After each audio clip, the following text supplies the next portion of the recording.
Новый Свет – маленький поселок на юго-восточном берегу Крыма, настоящая жемчужина побережья. Сюда хорошо попасть летом, когда море теплое.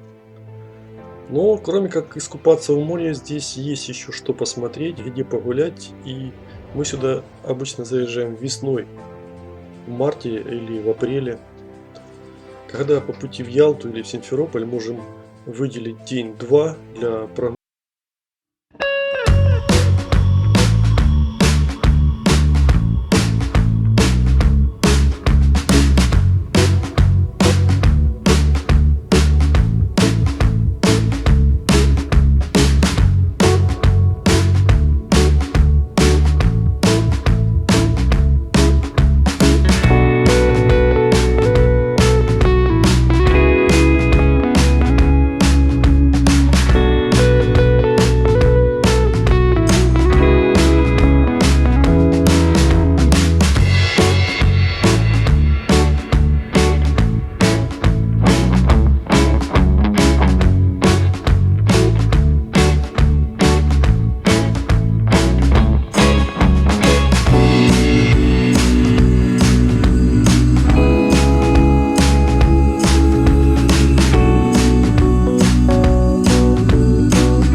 Николаевич Голицын, это главный по вину в Российской империи, оборудовал здесь винотеку, хранилище вина, устраивал вечера и концерты.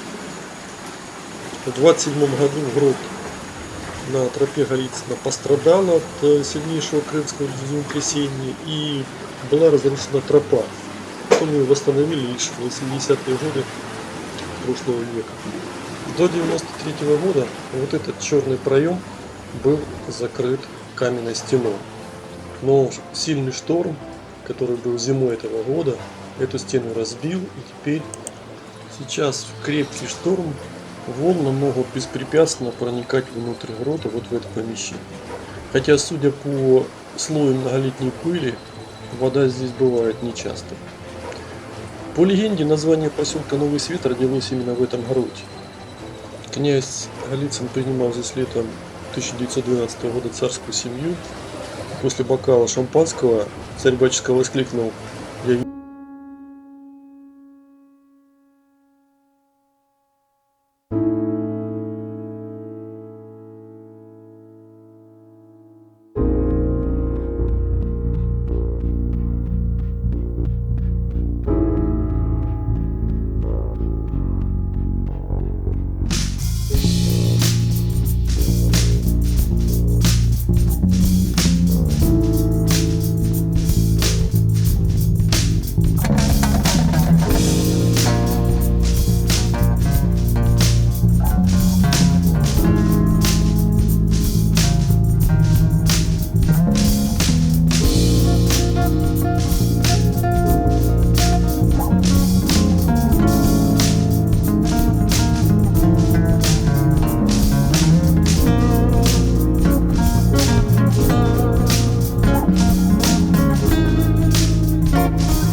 вот сразу за ним здание завода шампанского.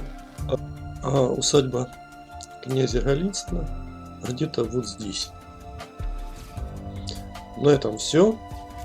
Спасибо за внимание. В конце, как и обещал, вид на дорогу из Судака. Вид сверху, очень красивый. Всем спасибо.